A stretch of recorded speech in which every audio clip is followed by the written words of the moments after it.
Hello, in this video we're gonna check whether it is possible to switch lenses while recording a video on Samsung Galaxy S25.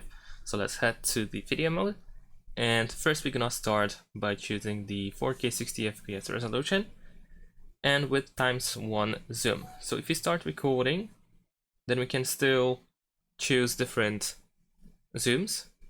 As you can see, it is possible to use even up to ×12 zoom. And we can switch to 0.6 as well. So as you can see, there is this jump between different lenses. We can tell that because the position of the object behind the camera is shifting, is jumping. So I would say yes, it is possible to switch lenses. We can zoom in and zoom out pretty easily. And while zooming, of course, we switch lenses as well. And as you can see, the maximum zoom that we can use anyway is ×12. So we use the maximum amount possible. Thanks for watching, leave a like and subscribe to my channel, and see you in my next videos. Bye!